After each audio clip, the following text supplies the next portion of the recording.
Secret world beneath the sea. Recently, we convinced the U.S. Navy to let us on board one of its nuclear attack subs. Here's an extremely rare glimpse at the challenges sailors face living submerged in water.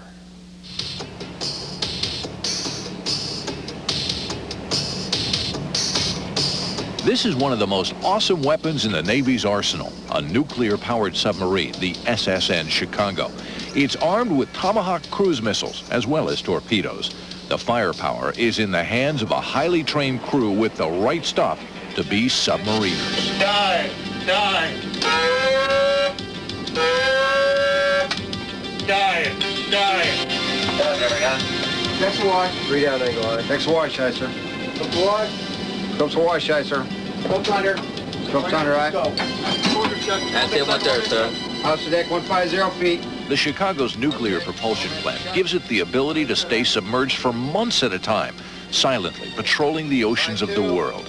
The combination of underwater stealth, endurance, and firepower make it a deadly force. This is the best submarine in the world.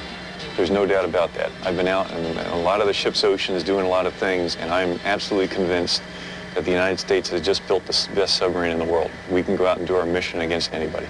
Commander Stan Szymborski has been the captain of the Chicago for 3 years. He's read Tom Clancy's submarine techno thriller Hunt for Red October more than once. Where fighter pilots had Top Gun, he thinks of his boat and crew as Top Nuke. Also deck, man battle stations. Man battle station, that's right.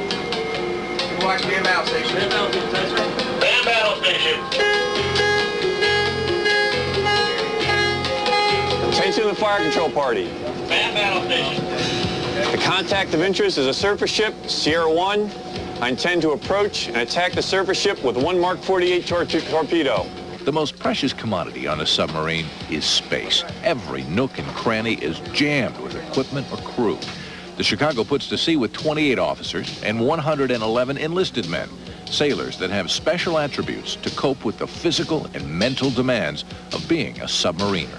A submarine is a completely different type of community, because on a submarine everybody knows everybody else, and you're really an individual, and everybody gets to know everyone else. It really is a small town in the Midwest, you might want to say. How many more people can you get into this room than you already had? I don't know how many people can get into a phone booth. The three phrases a submariner hears most often are, excuse me, pardon me, and coming through. Quarters are so tight you ship out hot bunking, sleeping in shifts with only 2 bunks for every 3 crewmen.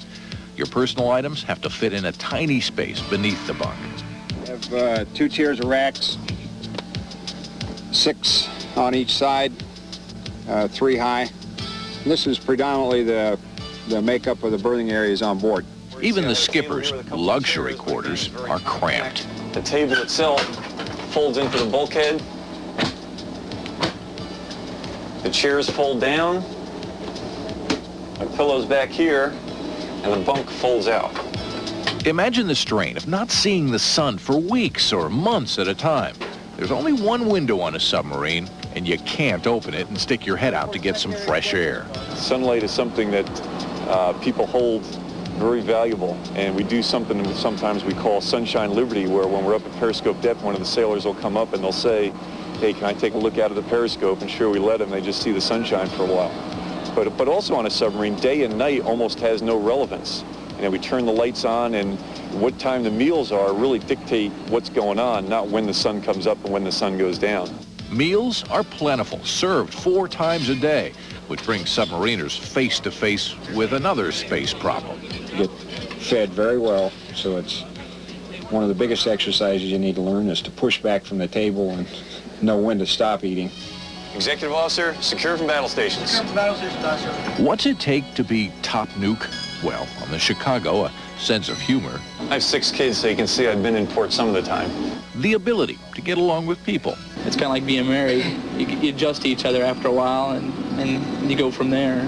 And most of all, a deep sense of pride. It's great. You know, it really is. I love what I do, and having command of a submarine like this is just a thrill that I'll never get to do again. I really love it. And it's sort of like a big toy, but it's a serious business too.